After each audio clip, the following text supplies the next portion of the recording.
did not come in this profession by choice, actually. But there was always a teacher inside me, because while I was doing my MSc also, I was a good student. And even my teachers used to tell me that you teach the class, peer education. Peer teaching, this concept has come very late, but we used to do it in our times also, because my father was a teacher, so it was inborn kind of a thing. But in fact, I always thought of becoming a doctor, and just missed it. But then also I was supposed to join a college or university. But once I had my own children, and I went for the admission of my children to the school, and I saw the children there, the innocent smiles of the children and the innocent questions of those children. I thought, if I have to be in education, there is a lot that can be done in schools, because formative years, according to me, are the most important. Because if foundation is strong, building is going to stand tall. And that is how I came here. And now it's been more than 25 years that I have already spent in this sector.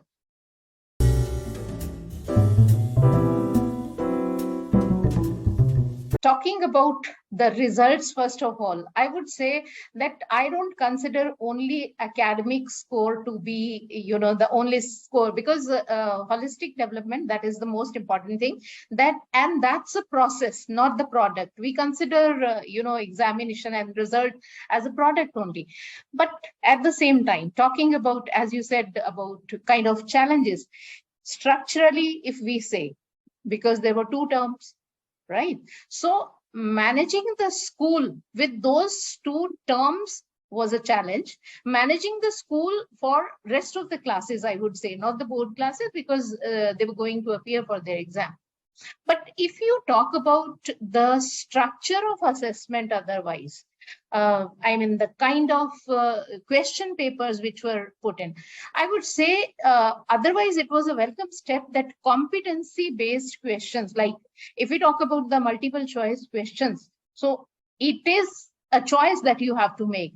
And choice you cannot make unless you are very, very clear about the concept.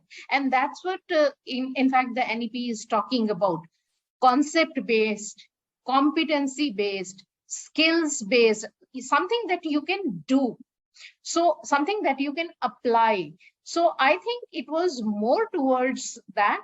And, in spite of the pandemic, in spite of, the missing so many classes, forgotten concepts, the students have done very well. And I think the credit goes a lot to the teaching fraternity all across not only the nation, I would say the globe. That's what I think.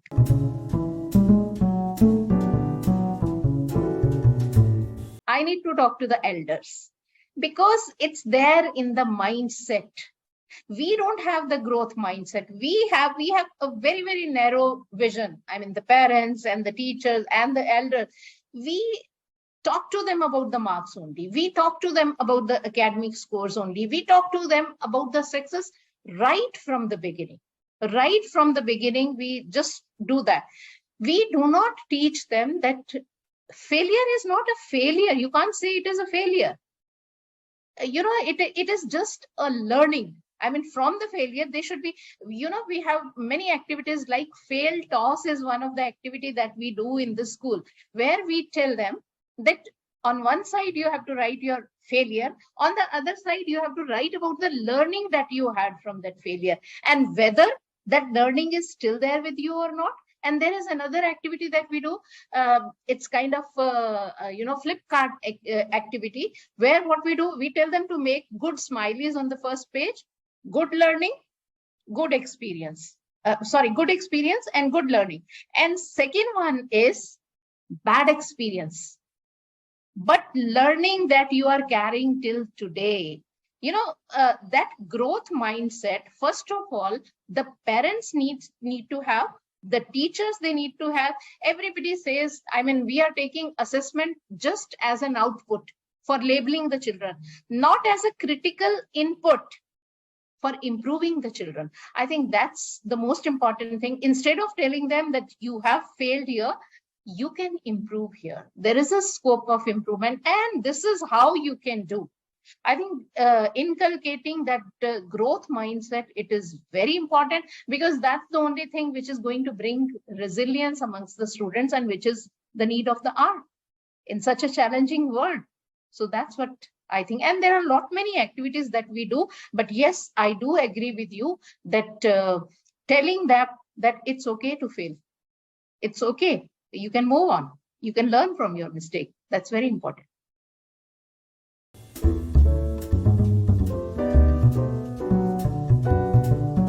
As teachers, as mentors, it is our duty to tell the students, because they want to be aware of everything.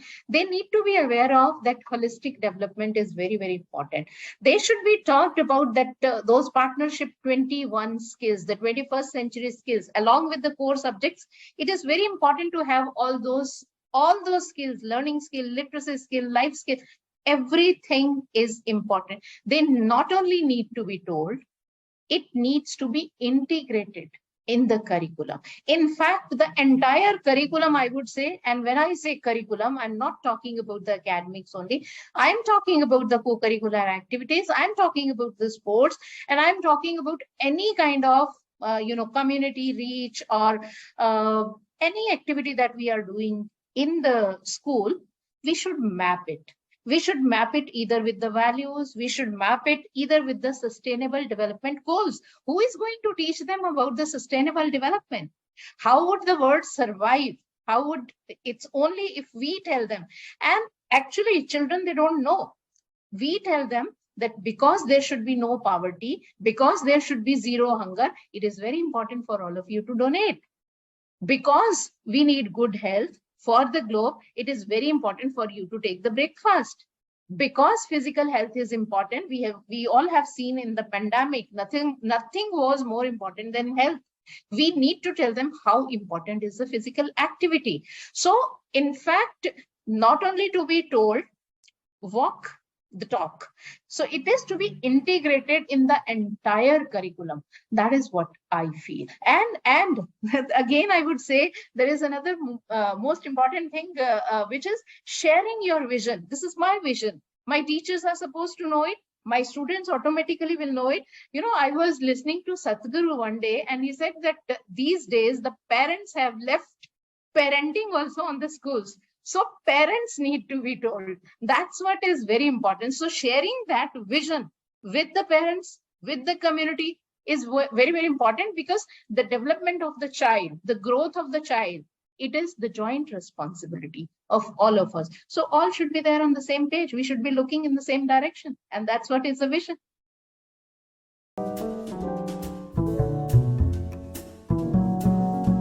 Well, it was the pandemic that brought the change. And then end of pandemic also brought a change. Because the children, the teachers, everybody, they got so used to that kind of format of schooling, right? So it was difficult for them to come back. But again, I would say, as every change is addressed, adopting it first, adapting to it, then embracing it. So that is how the teachers did when the pandemic started, and that is how they were supposed to do, and they are actually still doing when the pandemic is over. Initially there were behavior changes. First of all, that was the most important. And then there were so many questions. They were thinking that when in our bedroom only, or in our drawing room, sitting there only, we can have the same kind of learning. What is the importance of the school? Why do we need to come to the school? There was a question mark on the schools itself. So then, as elders, as mentors, then we have to teach them, schools are not for individuals. Schools are for the society. Schools are the socializing places. Schools are the places for the holistic development, which is absolutely not possible sitting at one place. You have 3-4 holidays together, and you start feeling like you're sick. Of course, initially they felt so, but over the period of time, they came into the comfort zone. And I would definitely agree with this point also, that even the teachers, they came in that comfort zone, that sitting at home also, if they can teach. So, again, it is like, one thing is, I would say that India has got a big mentality of forgetting everything, whether it is good or it is bad. So slowly and slowly, because now it's been, I would say, more than 1 year that, at least in Punjab, where I'm sitting, the students have come back. And right now, so they are not even thinking that there was something like pandemic which had happened.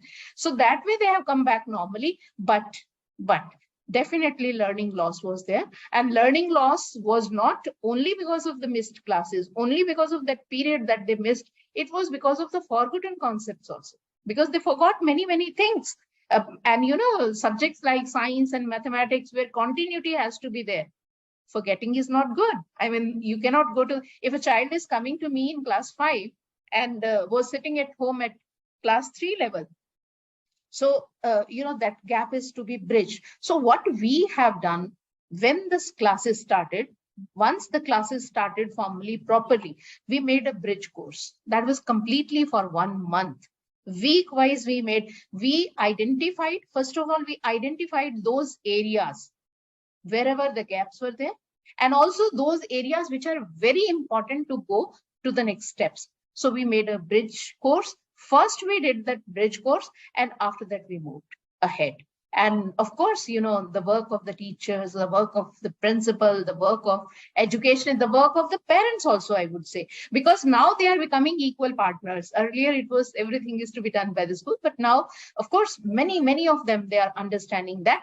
And many of the students, because they were too much online these days, they have started owning their learning also, many of them. So that's what is my experience in my school.